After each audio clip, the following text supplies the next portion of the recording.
लंबे इंतजार के बाद अब आखिरकार कुश्ती के मुकाबले शुरू हो रहे हैं, जिसका जिक्र आप भी कल कर रहे थे। भारतीय दल की तरफ से ओलंपिक मेडलिस्ट साक्षी मलिक भी आज अपनी दावेदारी पेश करने जा रही है। कितनी उम्मीद साक्षी के साथ?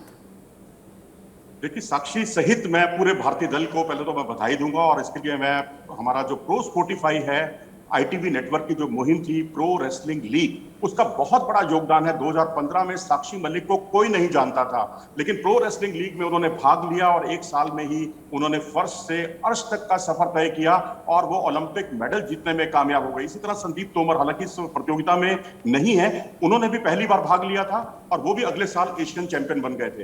रही बात साक्षी मलिक की, साक्षी मलिक जो है लंबे समय के बाद वापसी कर रही हैं, क्योंकि कई जूनियर खिलाड़ी जो है इस उनके वजन में आ गई हैं। बहुत टफ कंपटीशन हो गया है, जहां तक कि जो ट्रायल होते हैं उनका स्टैंडर्ड जो है कॉमनवेल्थ गेम्स के स्टैंडर्ड से भी बहुत ऊपर है। तो इससे आप अंदाजा लगा सकते हैं। लेकिन अभी साक्षी मलिक ने जो तुर्ली खानोव कप जो होता है वहां पर वो भारत की तरफ से स्वर्ण पदक जीतकर उन्होंने अपने इरादे जाहिर कर दिए हैं। तो जाहिर सी बात है कि वहां थोड़ा सा नाइजीरियन जो रेसलर है उससे उन्हें बहुत ही टफ कंपटीशन मिलने वाला है।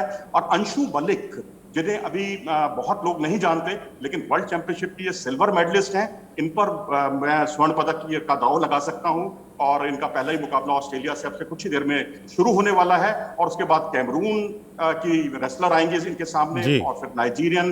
यानी पुरुषों में मुकाबला जो है आपको कनाडा और कुछ हद तक मोहम्मद इनाम के रूप में पाकिस्तानी रेसलर 86 किलोग्राम में जो बेजोड़ माने जाते हैं, 2 बार के चैंपियन है, उनसे हो सकता है। और बजरंग पूनिया कितने फिट होते हैं उस पर सबकी नजरें होंगी, क्योंकि पीछे अमेरिका में अभ्यास के दौरान उनके थोड़ी सी टकने में थोड़ी परेशानी थी, घुटने में भी दिक्कत थी, लेकिन उसके बाद जो खबरें आ रही हैं काफी कुछ उससे वो रिकवर कर चुके हैं। तो उन पर भी उम्मीदें काफी कुछ टिकी रहेंगी। और दीपक पुनिया तो वर्ल्ड चैंपियनशिप के सिल्वर मेडलिस्ट हैं ही, उनसे भी सबकी नजरें उन पर टिकी हुई हैं। और जो नई सनसनी है, मोहित सुपर हैवीवेट वर्ग में, जिन्होंने ट्रायल में जो सबसे ज्यादा चर्चा का विषय बने थे, उनसे भी यहाँ पर एक कनाडा के रेसलर जरूर हैं उनके वर्ग में, बहुत ही तगड़े, जिनसे कि उन्हें टफ कंपटीशन मिलने वाला है। लेकिन आप आज अच्छे खासे स्वर्ण पदकों की आप उम्मीद कीजिए। और जैसे कि अभी पवन कह भी रहे थे कि खासतौर से कुश्ती ऐसा गेम है जिसको लेकर तो विदेशियों में भी बड़ा क्रेज रहता है, और आपने जैसे कि अनुमान लगाया कि कुश्ती में अब